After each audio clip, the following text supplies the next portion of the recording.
Hey everyone, welcome back to Two Rivers Tabac Book Club. Today's a special episode. I'm your host Andrew and I'm joined by my co-host Josh. Hello there. Hello. So today we actually finished the Dark Tower series. Finished our Woo! first long fantasy series together as a book club. Obviously we read other series, but as a book club this is our first long fantasy series, so it's a big deal. It's pretty cool. Um, Today we're mainly going to cover part 5. And just as a disclaimer that we talk about with every video, we do talk about spoilers. We treat this as a real book club where we assign out a reading, come back, and then actually talk about the events in the book. So if you want to listen to this, we definitely recommend you read the book first before listening. And then we also tend to just aim to focus on the things that we think are interesting. If there's things that you think are interesting that we didn't cover, feel free to let us know, and we'd be happy to try to talk about it in the next video. But we're going to focus on what we think was interesting. But let's just hop right into it. So it's going to be part 5, the ending to the entire series. Oh yeah. So, I'm gonna try not to jump too far ahead. I'm gonna at least try to cover the main things here. But I think the main thing I'm gonna talk about, just the first thing I have in my notes here. I don't have a ton of notes. The first thing is just Patrick Danville being able to draw things seemingly into existence and then draw them out. It's definitely an interesting, and it's kind of an insane power. Um, Yeah. it's kind of like the best Yeah. power that's been in this series for sure. I mean, you look at the quartet, you look at Roland, you look at Susanna, you look at everyone. They're all powerful in their own way, but at the end of the day, they mainly just use 6 guns, right, to kill people. They don't have a lot of magical arsenal or anything. I mean, Roland can hypnotize people, and Jake is powerful in the touch. But as far as magical things, they don't have that much power. But then you have Patrick who can literally draw things into existence and then draw them out. Yeah. So It's pretty overpowered. yeah, it It's kind well of. Or go ahead. it's like when you play D&D and you finally get to level 20 and you're just Yes. overpowered. Yeah, That's you're just Patrick. ridiculous. Yeah. And Or I you think just annoy the DM enough to give yeah. you some kind of power that's ridiculous, and it or he gives you some kind of power that he or she doesn't realize is going to be ridiculous in the long term, and you just have a crazy power. Um It's yeah, because it's literally one of those powers to where it's like at first it's just kind of like it's cool because you don't really see it often. I guess is what I'm saying, because you could pick up any fantasy series or whatever, and it's like people have the ability to throw fireballs, and it's like that's yeah, yeah, I yeah, mean yeah. that's like it's exciting because it's magic, but it's everyone's seen it. Like everyone can do that, but like a person who can just like draw shit into existence, and you're just like, wow, that's unique. That catches my eye, You you definitely. know. Yeah. Uh, It and kind of or go ahead. I was gonna say, I think Patrick is from the book Insomnia, Okay. whatever. And we haven't read that Stephen King book yet, so that's where he's from. I'm pretty sure. I see. Okay, so we got another reference here. That makes a lot more sense then, because it seemed like a very specific character. Yeah. Well, Um, yeah. They talked about, because they've already talked about the book Insomnia, mhm. um, and how it they think it's important to the end of his quest, but he didn't read it with Susanna. Like he's supposed to give it to her and have her read it, and he's just like, nah, it doesn't matter.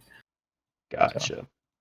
Well, it was interesting. The Patrick Danville character kind of reminds me, and I don't know if you necessarily got inspiration from this specifically, but it reminds me of the Norns in Viking mythology. They're almost like these women who weave their I can't even remember what it's called. They weave their spindle or whatever, and it's supposed to weave time and weave fate, basically. They're the fate weavers, and whatever they weave into their spindle or whatever is what happens in real life in Viking mythology. Or um, and it kind of reminds me of that where he can just. I mean, obviously I don't think the Norns can necessarily erase things. They just continue the spindle. But Patrick kind of reminds me of that where he can influence how events go by just drawing them into existence, kind of like weaving this spindle. yeah. Um, What? What did you think of the significance of Susanna leaving Yeah, with so having Patrick make the door for her? right. So yeah, Susanna leaving through the portal. It felt kind of, I guess when we get to the end of this book, it makes sense why she left. And obviously we're going to talk about like the ending of the book and like why I think the rest of the people, it was necessary for them to either die or to leave. In this case, Susanna leaves. But like it kind of felt a little anticlimactic to me of like we knew Susanna was going to not join him because it was alluded to and it was foreshadowed throughout a lot of this section, and even I think even before this section it was foreshadowed. Um, and she even talked about it like in her brain. But I thought there would maybe be a sequence to have her leave or die. In this case, it was kind of just like, Cause telling me to leave. Guess it's time to go. Yeah. Which it had its own emotional impact because we saw Roland get on his knees and beg for her not to like leave basically, and he's just like completely stripped of all his friends and family, and it's very depressing, right? That he's just like at the end of this journey he's gonna be alone. Similar to how he began the journey where he was also alone, which obviously Yeah. lends to the ending. But yeah, what did you think of it overall? So I guess for Susanna's character, she like because they kept comparing like the gun, like Roland's gun that she carried to like Roland's quest, to where she was thinking about leaving because she started to realize what staying with Roland entails, and Roland's whole quest just entails death. He lives by the gun. He is a gunslinger. Nothing good comes from Roland's journey, and she started to realize that. Uh, so instead of waiting around with Roland until he eventually sacrificed her to die, like Eddie and Jake, uh, she decided to leave on her own terms and decide to push away the gun, push away death, and go and live a life to live rather than to die. Because like Roland's whole journey is like get to the dark tower, get inside the tower, and then what? That's it. Then he's like he's old, weary, like he's basically just trying to finish this quest and die. His whole life is basically just to get to the tower, and that's it. That's his obsession, that's his fix, And so he sacrifices everyone to get to it, and uh Susanna decided she didn't want to be another sacrifice. She did not want to live by the way of the gun, by death. So she chose to live, and so she left. Early, at least that's my personal take on it. Yeah, definitely. And I can definitely see that interpretation, especially now knowing the ending. Um, Yeah, and like it's almost like this is his final opportunity. And obviously we'll talk about the ending as well, but this is his final opportunity to forsake it, right? This is like Susanna's leaving through the portal. He could go with her, but he doesn't, right? He continues, knowing you know that Oi's probably gonna die, and maybe Patrick will die. That he could potentially sacrifice more people. He's still willing to go on the journey. Um, but yeah, no, I like that interpretation for sure. I just like obviously we talk about this again since we're reading this since after it was completed, and there's a lot of people who've done analysis over it. There's a lot of people who already read it. I could definitely again going back to like the mixed reviews on the ending of this series. I can see why if you're waiting this long for the final crescendo, and Susanna's ending is basically just all right, I'm out. you yeah, know so but from the way you described it there, it makes sense, right? Like I guess from like a literature perspective, I think it makes sense, and like the way you described it there too, it makes yeah, sense where she's choosing to forsake the gun, she's choosing to forsake the death, because obviously if she goes into the tower with him, you know, she would probably experience the same fate that he experiences at the end. So she doesn't, and obviously the rest of the quartet doesn't do it. But yeah, I can understand like people who did not read these back to back, were waiting years for these to come out, and then it comes out, and the ending isn't like a a boom bang ending. It's kind of just, all right, Susanna's leaving, now it's just Roland and Oi, Yeah. Patrick. and like I said, I haven't read like too many Stephen King books. Like I still haven't finished The Shining, which I just fell out of. But I've read Pet Cemetery, I've read The Stand, and then we some short stories. And it seems like The Stand had a good ending for me. At least I liked it. It was like a boom kind of ending hmm for me. hmm Uh, that's all I'm gonna say since you haven't read it. But but but like even like Pet Cemetery's ending, like I liked, but it wasn't. Like I wasn't. Well, I guess what you could say it was kind of like a boom, but it was really depressing. But it's like it's like when it with Susanna's ending, when it comes to Stephen King, it's like he's more of the journey type of guy rather Right, than right, yeah. an ending kind of guy. And the thing is, like, at first I hated it. Like while I was currently reading it, I was pissed. I was like, "Fuck you, Susanna! How could you do this to Roland?" And then and then I started to think about it for a little bit, and then I realized that that's unfair. Like Susanna is like, I think now, and then I start to think, "Wow, fuck you, Roland," because like the tower was saved. Like the whole point is and save that the and that's tower. and that's exactly what I was gonna bring up when we get to the ending here. The tower's already saved, you know? Yeah, there's no There's no need. need to go into the tower at this point. I mean, maybe to kill the Crimson King, but he can't even get into the tower without your guns. You could just leave him there, you know. So Yeah.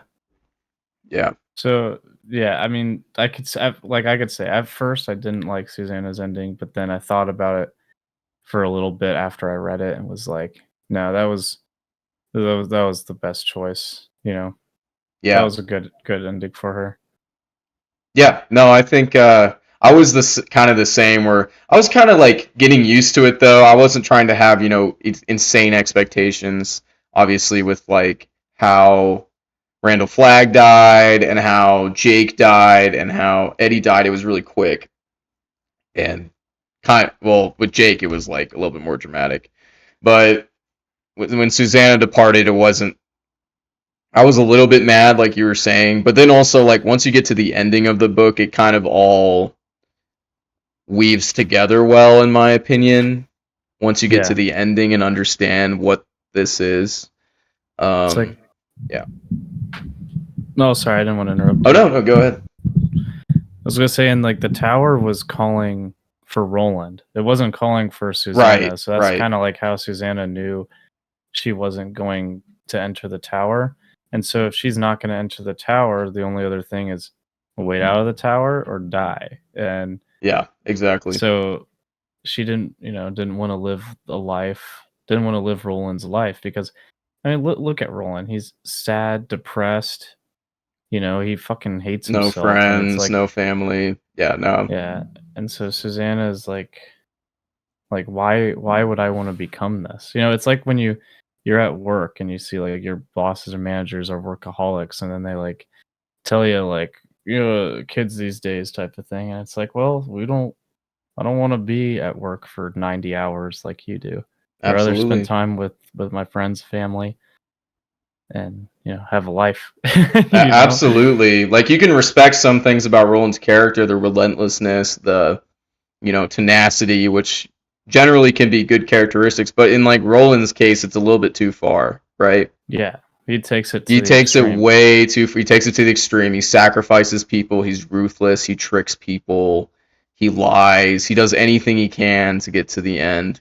And obviously, like when we talk about the ending, we can kind of talk about some of the themes that bounce around in my head with what I think Stephen King's trying to say. But yeah, no, definitely like there's a fine line between like being tenacious in a good way and achieving things that are using your tenacity to achieve good things, and then there's a line where you cross and you're just you're going too far. Yeah.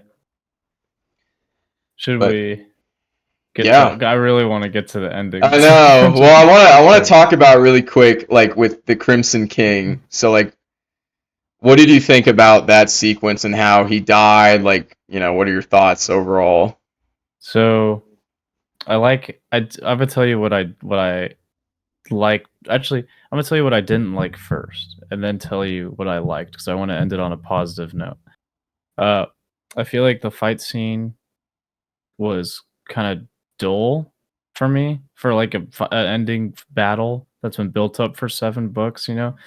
I felt like it was kind of boring a little bit for me, but I can see but what I do like about it is that the whole fight scene in general has shown you how little Roland really has changed because even in the end when it's shown that Ka is on his side and that he is not going to fail, he still would have sacrificed Patrick to defeat the king, the Crimson King. Yeah, It was with the roses, because of like the thorns. When you grab the rose, the thorns then first cut you, but after it's already picked, there's no thorns, and so uh, Patrick was able to get the rose after Roland got it the first time, but Roland tried to get him to do it the first time, and then right.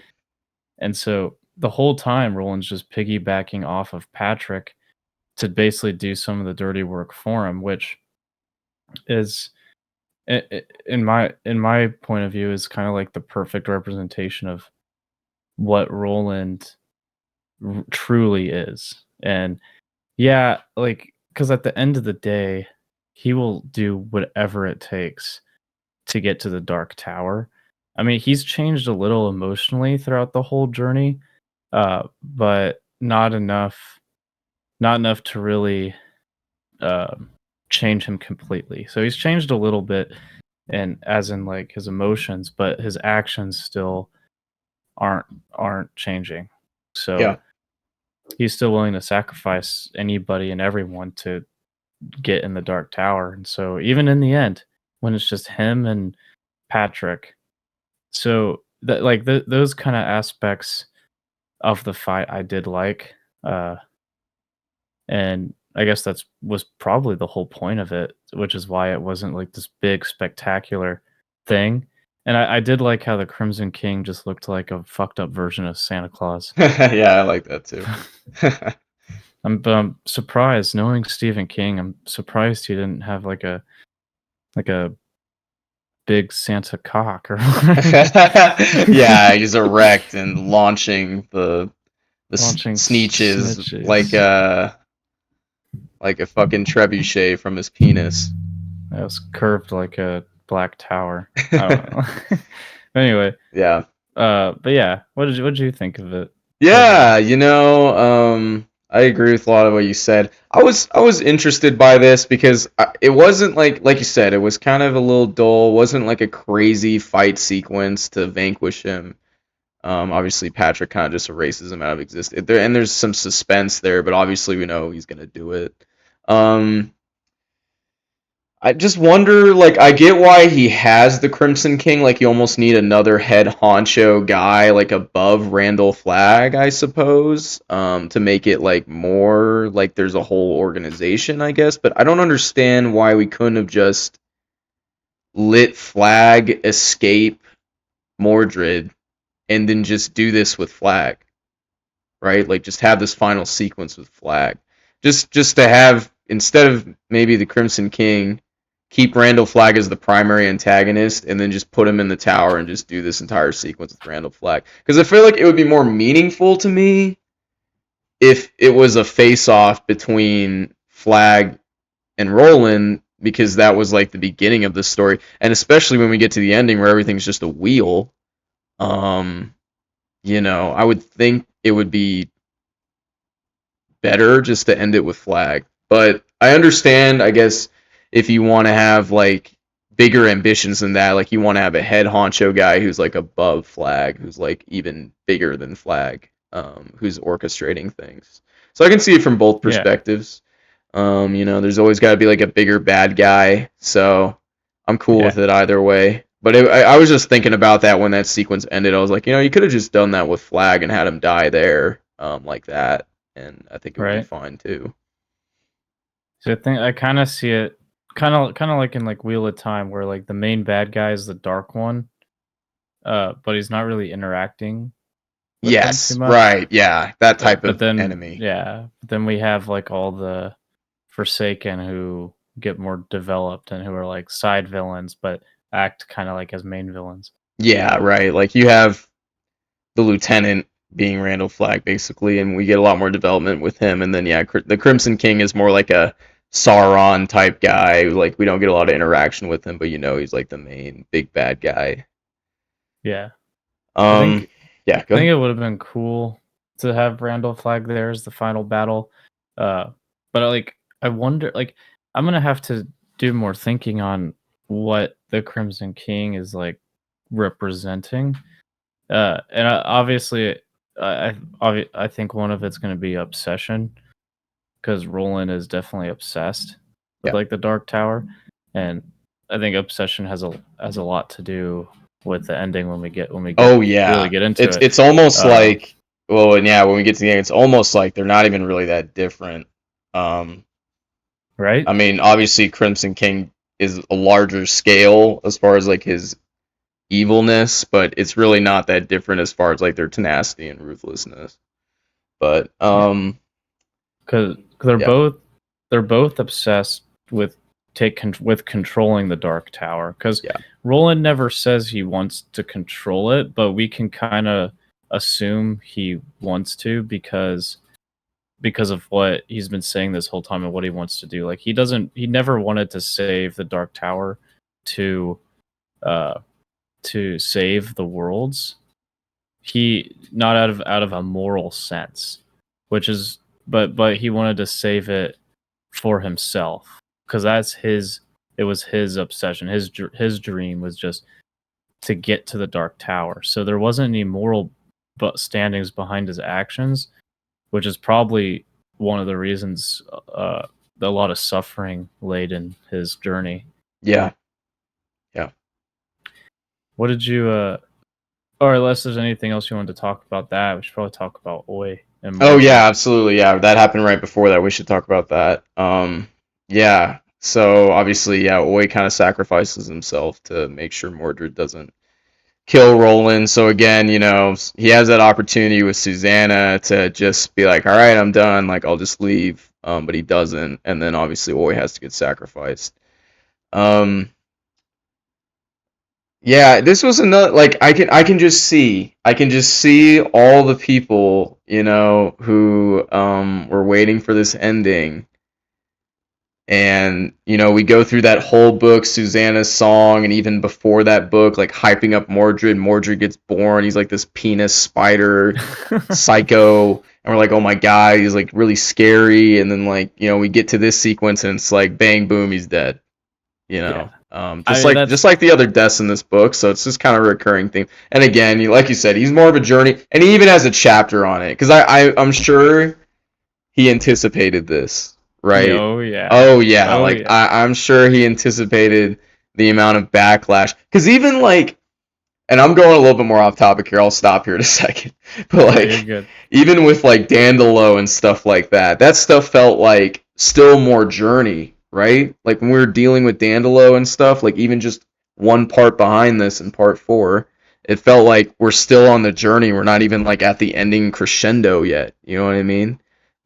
So he's obviously a way more journey focused guy, and he talks about that in the chapter right after the ending, or like whatever he calls, I think epilogue or something like that, but or appendix. But yeah, it's just another death where it's like, all right, Morge's dead and Yeah. always dead. Well, So it's like, it's it's to me it was kind of just like what else did I expect pretty to much at this happen? point, yeah, Because right, I mean, he was already talking about how Mordred was like dying anyway because like he was getting food right, poisoned. right, He's like shitting himself. He's yeah, getting ill because of the journey, and he keeps pushing himself. Uh, pushing himself just like Roland and just like the Crimson King to a point that push it to the very edge for their obsession. And where does that obsession lead them? To death. Yeah.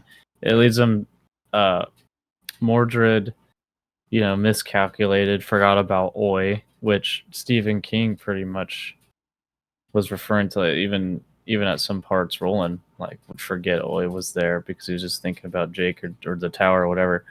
But one of the things you get to see with Roland is Roland's all pissed off and sad that Susanna left and everyone's leaving, and he sees Oi won't even eat, which is making him even more pissed because it's his fault. Because it's like, oh, it's Roland's fault. So then Roland's just like, what are you sad for? You chose to be here. You could have left. And he's like, Right. Roland basically, he sees the suffering he's causing everyone else around him, and then in turn is upset that they're upset, but he's upset at himself. But in this case, he was like upset at Oi, but then realized it was his fault. So Yeah. which is, when we get more into like the ending, I'm gonna come back to this moment, because Yeah. I think it'll make sense overall, and in my longer conclusion of what I think's going on. So Yeah. but yeah, I mean, I didn't really expect there to be a big shootout between Mordred and Roland, but this does confirm that Mordred is not it. He's not Yeah. Pennywise, But yeah. but he's a similar kind of demon. Right. It's kind of like Dandelo. He's just similar. Exactly. Same species, probably. Oh, Exactly. most definitely the same species. So. Yeah. And they're vampires. He does love vampires. Big fan. Big fan of the suck. Right? Because I in the movies, I never I never heard any comparison to Pennywise being a vampire. I don't know if in the book they ever talk about him being like vampirish, but then I never thought about it. But then the more I thought about it, I'm like, yeah, that makes sense. That he's some sort of different version of a vampire. Yeah, definitely. I can't remember exactly if they mention that, so maybe they don't mention it very often because I can't remember. But he obviously he feeds on emotion, like fear. But yeah, you could definitely draw comparisons to vampires for sure. So, any other final words on this? I felt very bad for Oi. I'm like, fuck, Yeah, he got my fucked up. Yeah, It makes, and it kind of, yeah, I mean, obviously Stephen King's trying to draw it up for dramatic effect when he, has Roland yell at Oi the day before and everything. It's just like, damn. He could have just went through the portal with Susanna. And it's and it just makes you, especially with the ending, it makes you, and we'll probably revisit this like you said, when we talk about the greater themes here, but it makes you just dislike Roland a little bit because it's like he knows that Oi's probably gonna die staying with him, and Oi doesn't leave because Oi also knows that he has to be with Roland in order for Roland to complete his goal, and Oi is willing to sacrifice himself in order to get Roland to his goal. So it's like everybody knows he's gonna die, yet Roland still continues. And that's obviously a prevailing theme, but yeah. That's all I really had for that part. We can talk about if do you have anything else?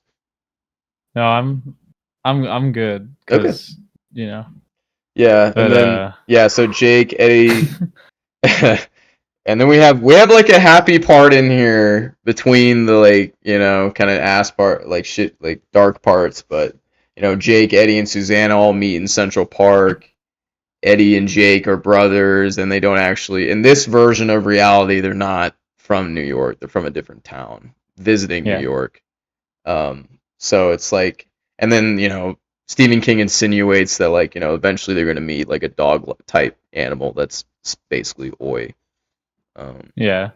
So he's like endings typically aren't happy.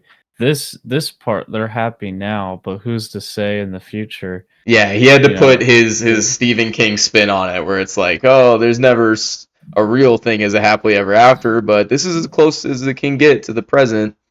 I'm like, what a fucking downer. I know. Which the Oh, series is called The Dark Tower, and it is Stephen King, so you can't necessarily yeah, expect super and positive ending. I'm glad that this is basically like them meeting in the clearing, right? They meet in Central yeah, Park, and so and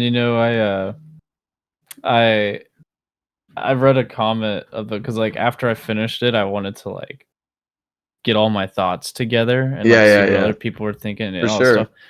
So I like read some comments that were talking about that. One guy's like, "I've been reading these Dark Tower books since the '70s or whatever," and he's like, "At this point, I think Stephen King just was just rushing it." He's like, he just put a little fan service in there that because he just wanted to finish this story as soon as possible. He's like, I remember even after like the first couple books, like Stephen King didn't even want to write this story, but he felt obligated to finish it, so he was just rushing it to the end. Yeah, and and obviously we're gonna do. I guess we haven't mentioned it yet, but we're gonna do another episode, kind of talking about our overall thoughts on the series. That is something I was gonna kind of bring up, where like especially this book and the previous book definitely feel like that, where it's like kind of rushed.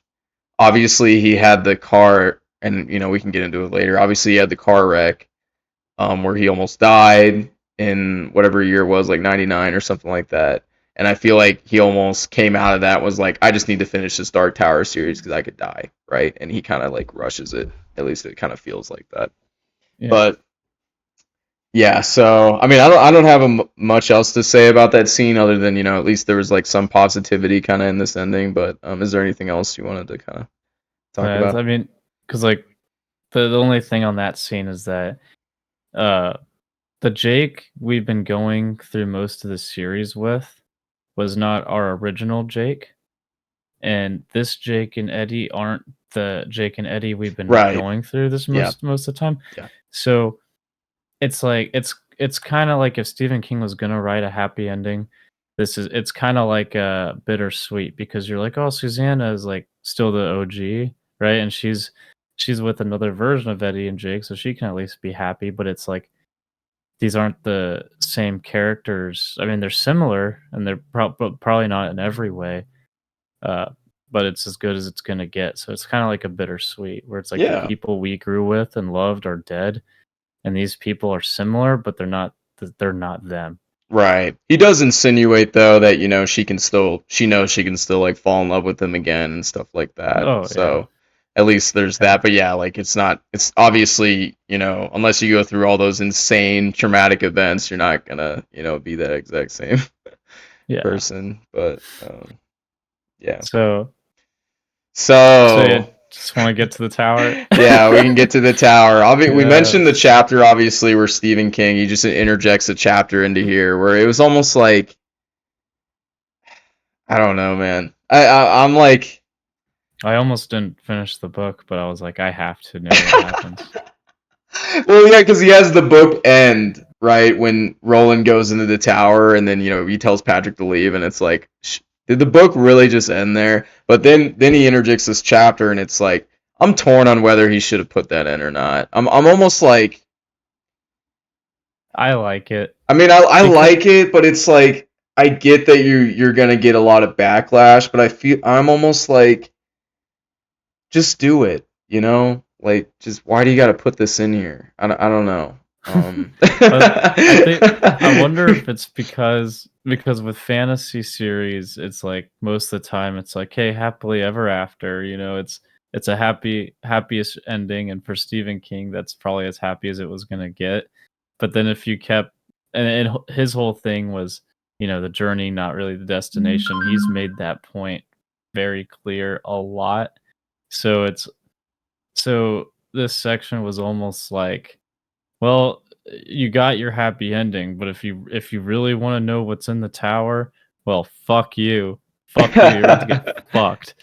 Well, I It's guess like, I'm less like I think that part is fine. I think you can have a bad ending. I think you can have an ending that's dark, and I'm sure that we don't know how Game of Thrones is really gonna end, but obviously there's a lot of dark shit in Game. There's other series that end dark, and I think that's fine because this series is dark in general. But like the part where it's like it's all about the journey, it's not about the ending. To me, it's almost like, why are you telling the reader how to interpret your work? Like just write it and let them interpret it however they want to do it. Like I know, and obviously he's reinforced the theme of it's about the journey, it's not about the ending, but it feels almost like a cop out to me a little bit, where it's like I'm just gonna rush this ending, and instead of like having to answer a bunch of emails or answer a bunch of letters about this, I'm just gonna put this chapter in here and tell you what to think. So I was like, I was a little turned off by it. I was like, okay, I mean, I understand that you're like a big author now, and obviously this is like a really long series. Like you said, people have been reading since the 70s, and you might get a lot of backlash for it, but it's like, I don't know how this chapter is going to help that. It's almost like when you're posting something online and you're like, don't make fun of me for doing this dumb thing. And then everybody's just Yeah. gonna make fun of you. So it's like, why are you putting this in here? Like, just write the ending how you wanted to write it. The people who truly enjoy your work, they'll be like, yeah, that's fine. There's always gonna be people who fucking hate your shit, regardless Right. of what you write. So I was kind of mixed on like putting that in there, but the part Yeah. about it being dark, like the part about it being like it's not gonna be a happy ending, I think that's fine. I think I just take issue with the part where it was like it's about the journey. Like this is how you should interpret this series. It's like I don't know Yeah. if you should do Uh, that, Stephen King, but Yeah, because I mean, in my opinion, I think like the journey might be one of the most important parts of like a story, but the ending is kind of like the conclusion of that journey because it's like at the beginning you have a conflict. The journey goes through the conflict, and hopefully the ending concludes it, right? So for this whole 7-book series to just be about the journey, for me is kind of like it's like reading all of One Piece, and then when you get to the island, when you get to Laughville or whatever the fuck they call it now. Oh yeah, it's just like, oh, it was the One Piece, the big ass treasure was just the friendship along the way, and it's like that's bullshit. yeah. Well, Like like that's bullshit. imagine it's almost like even you could do it with any series, right? Like Lord of the Rings. Like imagine we get to Mount Doom and then J.R.R. Tolkien is like, "Oh, don't worry, it's just about the journey. That's how you should interpret this series. It's not about the end." It's like you don't even need to put that in there. Just write the ending. Like Yeah. why are you doing that? I Well, just it's it's yeah, just weird. it's like the books, Tolkien's books, just ending after Sam and or after They Frodo, go like into the ring. They'll go in the Mount yeah, Doom. Mount Doom and They then throw the ring. Well, they throw the ring down, and then it's like the lava comes up everywhere, and then they're just laying on the rocks, right? And they're like, "We did it, Mister Frodo," and they're like, "Yeah," and then the book just ends. And it's like, bro, yeah. what the fuck? Or Are they they get stuck there? Do they transported back to die? the Shire and they have to do What? it all over again. Oh my god! Spoilers. Right? That's Uh, that. Could you imagine? oh my god. I can That'd be only, ridiculous. but I Like, guess, or go but ahead. yeah. Yeah, we can So start talking Roland about it. But Roland approaches the tower, yeah, says all the names of his fallen comrades, right. but the crucial detail that Stephen King makes it important to notice is that he doesn't have the horn that he's Yes. supposed to blow, and the poem that Stephen King even based this whole thing on. At Yes. the end, Right. Roland blows the horn after saying his friends' names to get in the I Dark thought that Tower. was that was cool. Yeah. Yeah. So it's like if you know the poem, which I didn't before finishing I, the I didn't either. series, I didn't either, but but yeah. So it's like so it's like at first I was like, okay, so he doesn't have the horn, big fucking whoop, you know? right. And so and then after, finishing it and then listening to the whole poem, I was like, "Oh, this is really fucking cool." 'Cause, Roland gets into the tower. This voice is telling him to come in. He's following the voice. He finds the Crimson King and just the two eyeballs, and he's like, "Fuck it." So the gist of the tower is that every room in the tower is at some point it's just a part of Roland's life. Like at the base, it was like him being birthed Right. by Yep. his mom, and then as it goes on, you see his falcon that he used as his first weapon, or was it a falcon? I can't remember. It was some bird. Yeah, he used a falcon against Court. Yeah, and then it goes up to Susan Delgado, and then as it goes up, it just goes through his entire life, and at some point you start to realize, even Roland started to realize, he's like, this is just a tower of death, and Right. so Yeah. he gets to the top,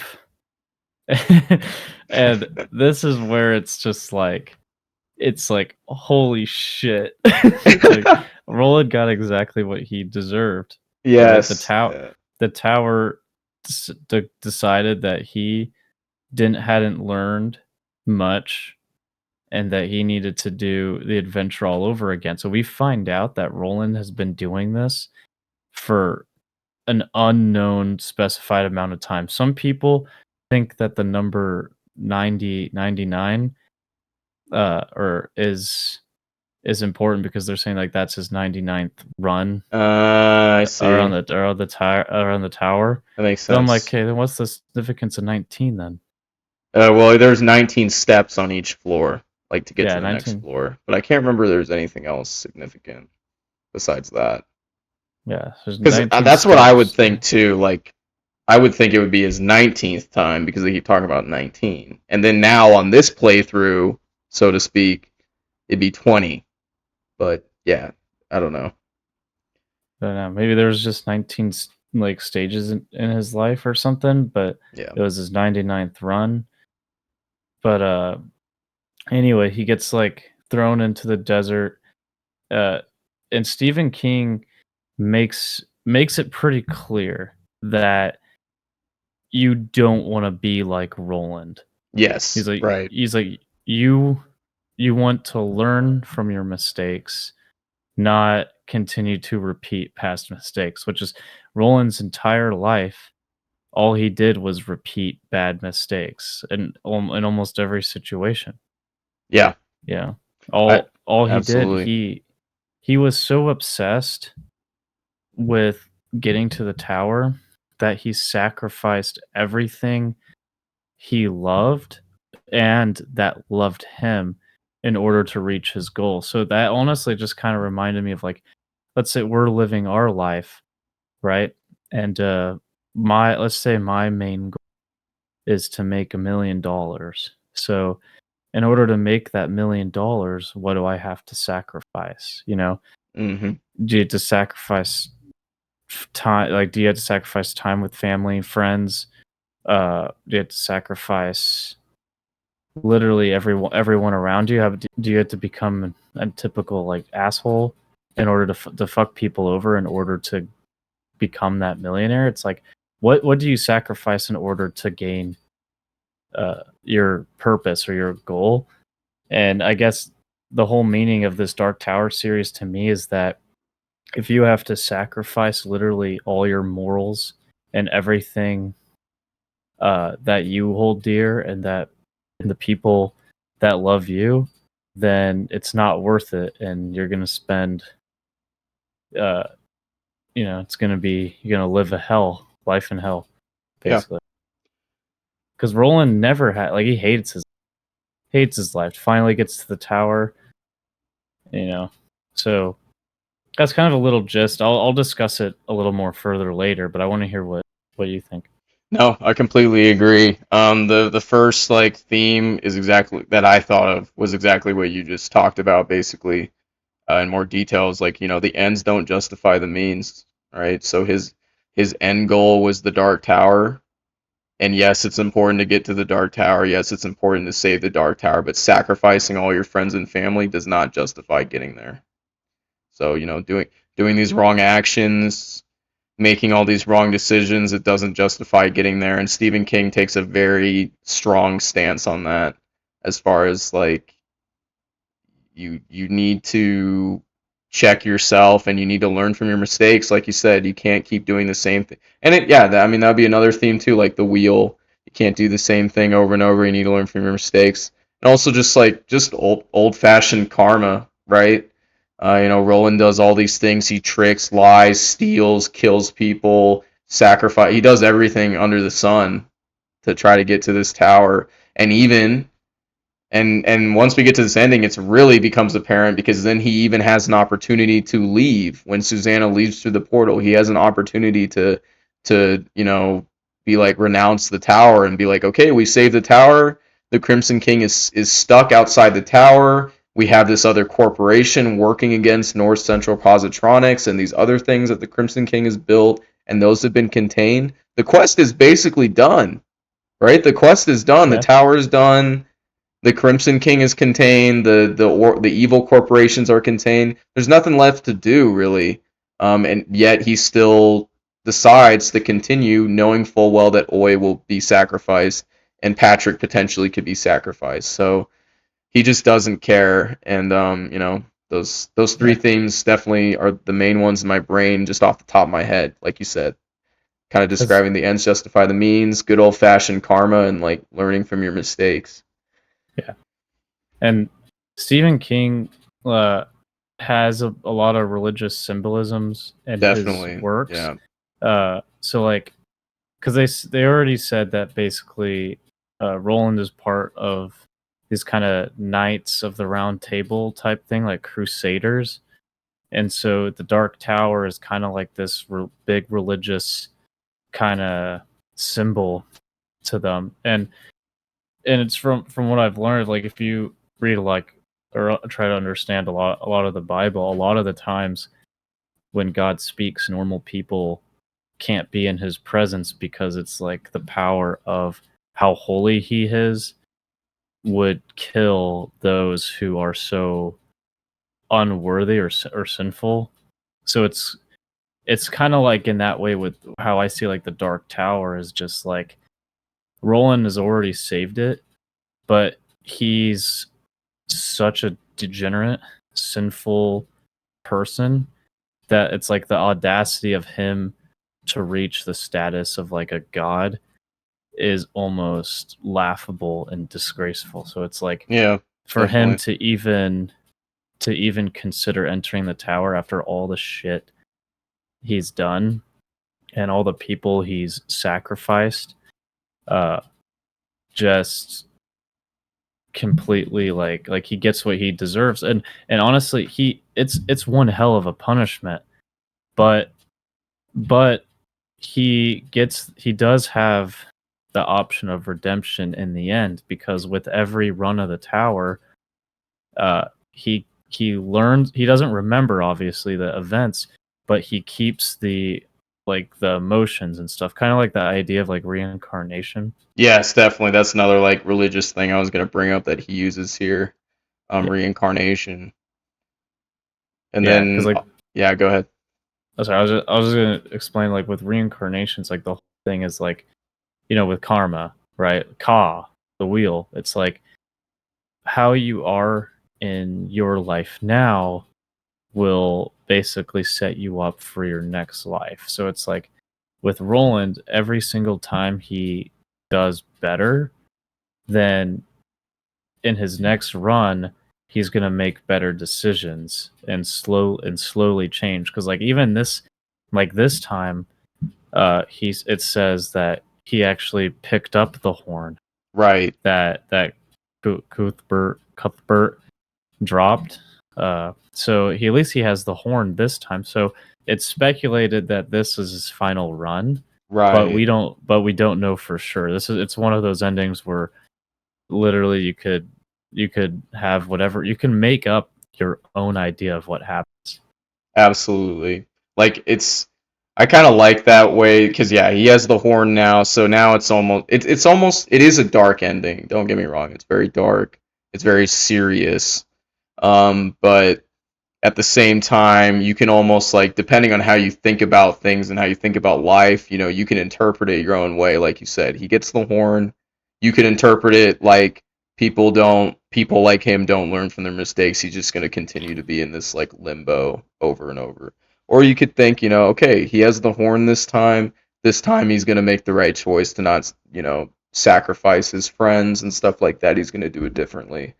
So I kind of like that open-ended ending style where, you could kind of interpret what you think would happen to him now that he's on his potentially his last run because he has the horn and obviously you go through the poem.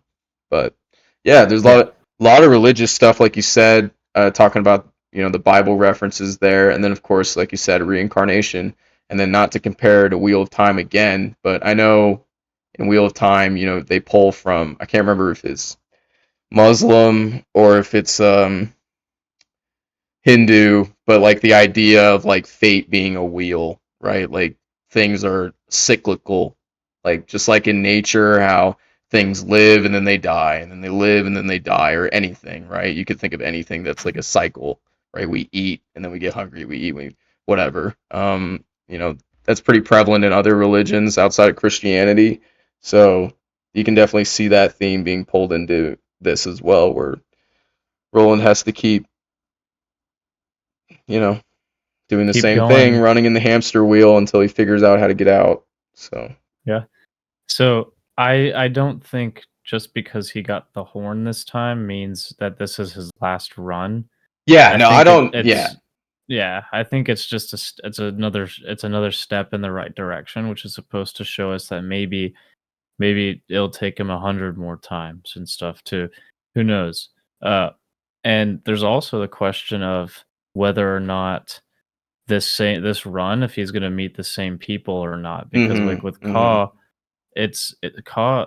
See, this is another reason why I think that the tower's forcing him to redo this is because it's like Roland always has a sense that he is going to make it to the Dark Tower someday.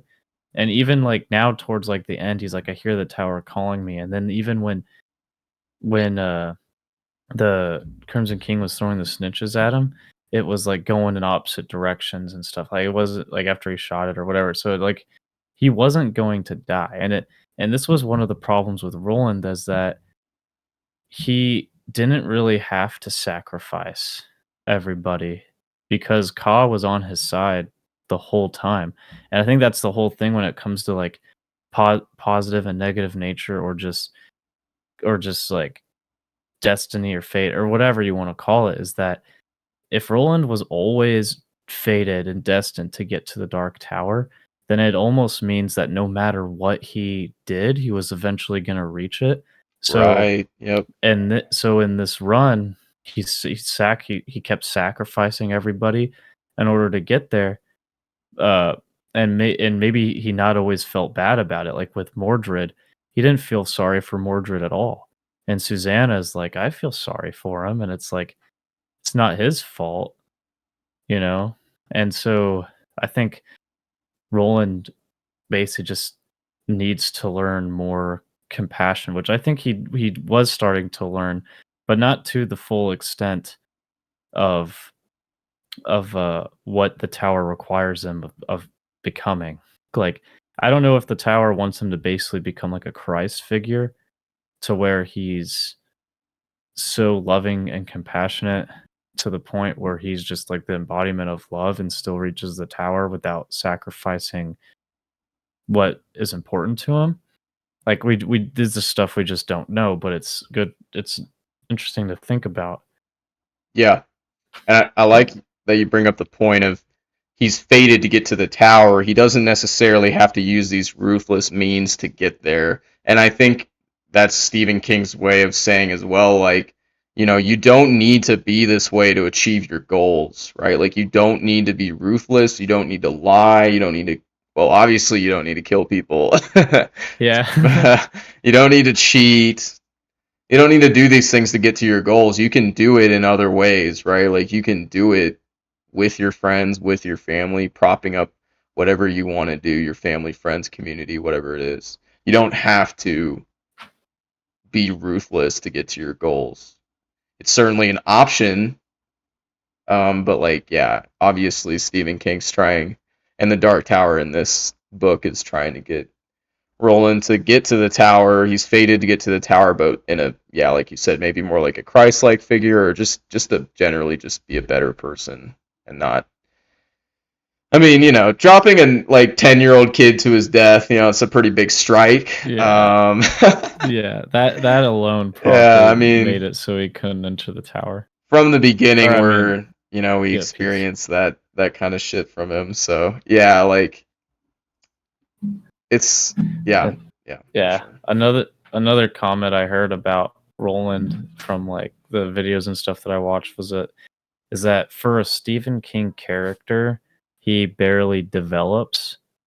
And I think that's pretty much the whole point of Roland and why he has to keep doing these loops in his journey and has to keep redoing it is because he doesn't make a significant change in his character. He's Right. pretty much the same from book 1 to book 7, slightly different, but basically the same.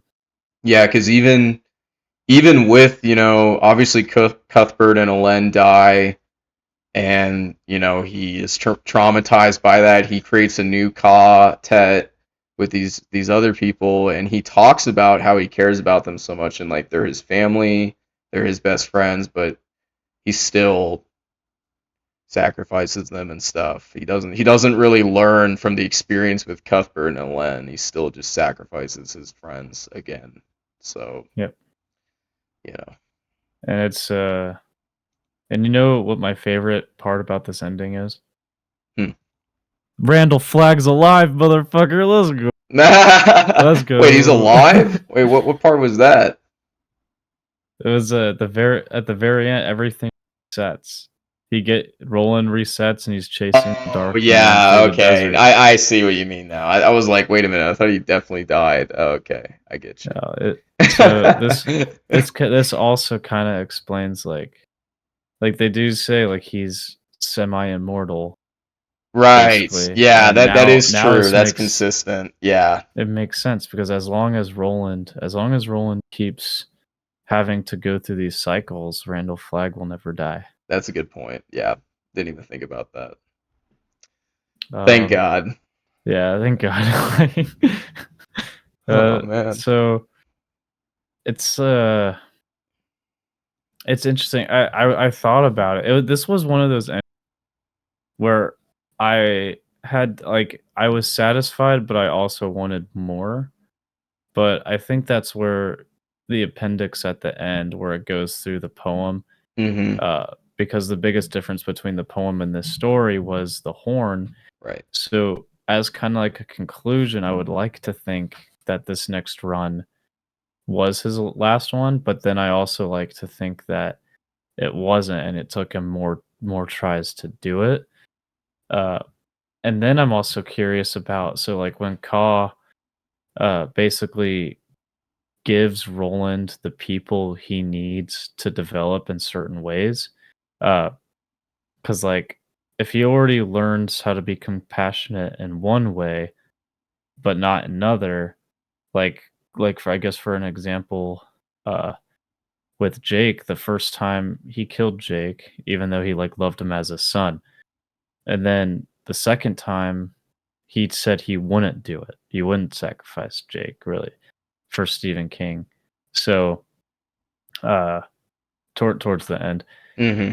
But so it's like that was a little character development there. So it's like if Roland already learned now to not sacrifice someone he considers a son, then he won't need Jake on his next run. He would need maybe someone like Mordred, where maybe this time Roland has a blood son of his own, but that son turns out to be evil or something, and Roland then has to learn to still like try to help and save his blood son or something like that.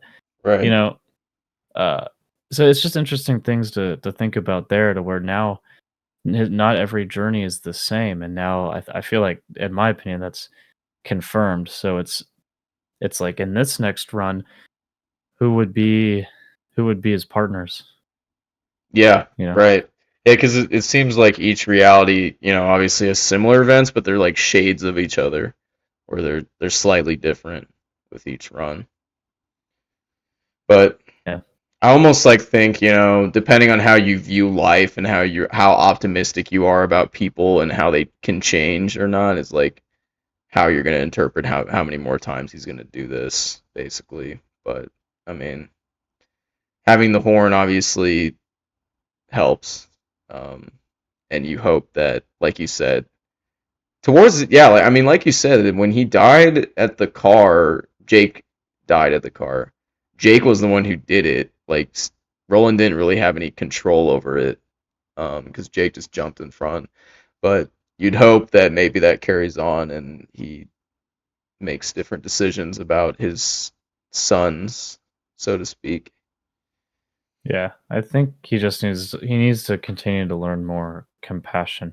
Yeah, I think it's a good So lesson. I liked it. It was a good lesson, and yeah, yeah. I really liked this ending, because with the Stephen King ending, it's going to be a little fucked up. So it's like Hmm. I uh, I want to know, and I was thoroughly satisfied with this ending. Especially, I went back and listened to the beginning of the first Gunslinger book, Hmm. and because it's the parallel. It's like the he followed the dark man through the desert or whatever how it goes. Yeah. And so, it's just the last words of the last book are the first words in the next book. So, Yeah.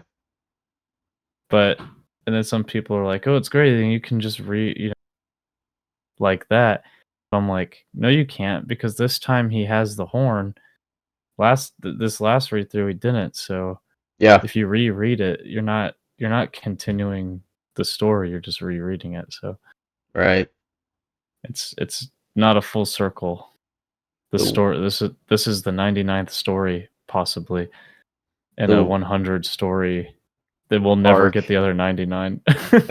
No. The wheel Would of Ka. the wheel of Ka. The wheel Would you weaves. the wheel weaves with the wheel wills. Yep. Would you if Stephen King came out with like another 7 book Oh Dark my Dark god. Tower series that takes place after or before this, Yeah. would you be excited for it, or would you be like, I don't really need it? At this point, I'm satisfied. Like I'm satisfied with this ending. I think it was done pretty well. And I did like the ending. I can understand the other parts of this book why people are pissed off, but the ending itself I enjoyed. And I like the lessons in it because I mean they also line up with my values, I guess. So like obviously I'm gonna like the ending. But as far as like if he was going to release another 7 book series, I don't feel like I need that. If he wants to do that, Stephen King's written 5 million books at this point. So if he wants to do that, more power to you, Stephen King. Like I'll read it. But I don't think it's needed at this point. I know he's talked about. I think he's talked about in interviews, and I've seen where like he wanted it to kind of be like Lord of the Rings, where there'd be multiple drafts. Like obviously Lord of the Rings, there were like tons of drafts of it, um, before he finally like really completed it. But like he was talking about with this one, he wanted to have multiple drafts of it. Um, Obviously at his age at this point, I really doubt he would revisit it. Um, Oh obvious, yeah. Obviously, maybe he'll revisit on one-offs, like the Wind Through the Keyhole, and I think there's a novella as well that we didn't read.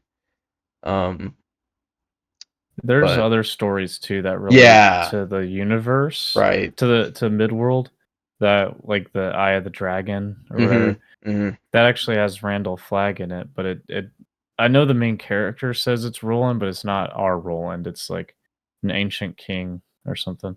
Okay, that's kind of Cuz like cool.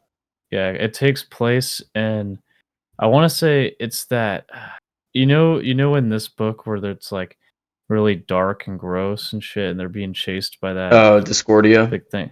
Yeah, Mhm. I think it's there. I think that's where Ah, that book takes okay. place. Don't quote me on that. It's Well, if just he's like an old guess. king, you could almost interpret it as like Arthur Eld, right? Like that's the old king, or I don't know. We need to read the book, but I don't know. We'll Yeah. see. But yeah, no, I mean, I like the ending overall. I've no problem with it. I don't think he needs to write another 7 book thing. Yeah, I think I would read them, uh, but I don't need them because in my mind it's like Roland's already at peace because he like if his life is in a constant loop until he makes the perfect decisions, then eventually he will do that. So Yeah, you would hope. Yeah, but at yeah, some point he will have. So yeah, it's a dark ending, but there's still some like positive in it where it's like he gets another shot, right? It's not yeah, like he gets to the Dark Tower and this is the final chance, and the Dark Tower is like, all right, you're going to hell, like you're done. yeah, If you wanted it to be like really dark, you could do that, right? But like he has a shot, he has a chance over and over and over to redeem, and it's like almost like motivational to the reader, where it's like, you might have done all these things that you regret or like you shouldn't have done, but you have another shot. Like you always have another shot. However you want to interpret that, right? Getting up the yeah. next day, the next year, whatever. You can interpret it as like, all right, I have another shot to like be better. So I I really like how Stephen King just pretty much straight up said those who don't learn from their mistakes are basically retarded. yeah, Like no, pretty much, yeah, he's very like you much. guys he's like those people are gonna live you're gonna live in a waking hell for forever. Yeah, He's like I can't remember exactly how he worked, but it was so articulate. I loved it because it was hmm basically like if you keep making the same mistakes over and over, then you're gonna live in a you're basically living in a repeated constant hell, which is what Roland is living in. He's not learning from all his mistakes, so he's reliving his entire life, I which know. is horrible. Right, it's a tragedy for sure. I guess it also like shows another theme of like of rest, of like having like when you're old and you've completed your whole life and it's like death is death is a part of life as well. And Roland doesn't want to die, but he like wants to die. He wants to reach the Dark Tower and then just die. But but I think in the end he doesn't deserve to die. He doesn't Right, deserve right. peace because if you can't have life without death. Death is a huge part of life. So it's like Roland is denied peace because he can't because he lived his life in sin or I'm not trying to be all gospel. It's just No, these are yeah, just the like yeah, words. absolutely. Like, These are just words that murder, make sense. Yeah. yeah, stealing, yeah, everything. No, I liked it. Ah, It's a good message. I like the ending a lot. So the book itself, we're gonna go into another episode like talking about the overall series, but the book itself, I have a little bit more mixed feelings, but the ending itself I liked. yeah. So. If you could rename this book, this would be the last thing I ask you in this. If you could rename this book, what would you name it? I mean, I think it's fine as like the self-titled Dark Tower because obviously we've been building up to this point. And the only other title maybe I could think is like the Wheel of Ka or something like, or Ka, just Ka or something, or Fate, something related to that. Yeah. What about you? Well, okay, so you know how the first book's called The Gunslinger, right? Yeah. So I would just so I'd do something similar. I just named this last book The Asshole. Or just do Gunslinger just switch the words. The- yeah, that'd be retarded. Just kidding. All right, I Yeah. liked it though. I liked No, it. It was I good. really I like the ending. I did. Yeah. So I think I could see why maybe other people wouldn't Oh like it yeah, for sure. But I think it's a good way to end it because it's like yeah. it's so hyped up the tower, and it's like, man, like what the hell is gonna be in there? Um, Would yeah. would you be satisfied if it just ended with Roland like he goes in the Dark Tower and then that's it? I mean, I think we were primed for a mixed review ending, so like I didn't have really high expectations. So like if it was really gonna end there, I wouldn't like be happy about it, but like I'd be like fine, you know, Yeah. fine, Yeah. because like they saved the tower and everybody's safe and stuff, you know. I would just assume that Roland had like a decent ending. Um, I think this is a way more powerful way to end it. Yeah. But what about you? Would you be Um. pissed? Yeah, I'd be fucking livid. I'd be absolutely pissed. And I know I was Stephen King, honestly but expecting that. Like I was expecting him to like not even fucking talk about what's in the tower. So I think that's maybe why I wouldn't be as mad. But like, yeah, it's yeah, I would have yeah, been absolutely furious. Cause okay, well, it's like I still would have liked the series, and I still would recommend it, and I still would yeah, have liked the book. yeah. I just would have been a little pissed off. And then you have Stephen King saying, "Oh, you want to know what's in the Oh my tower? god, Well, fuck yeah, you." I Because like, know. and I'm just like, yeah, I want to know what's in the tower, and I prefer. I actually prefer the ending he readers about than the ending you would have got if you stopped reading, Right. because I like I like the conclusion, because I feel like if Roland just went inside the dark tower and then Susanna, just went with everyone else, and it's like, okay, that's it, and then I'm just like, I would have felt that like I was just missing something, Absolutely. Yeah. to the story. So I think this ending, the ending that he warned readers about, is you need that ending to be able to conclude everything this whole story's even been up to. Yeah. So Yeah.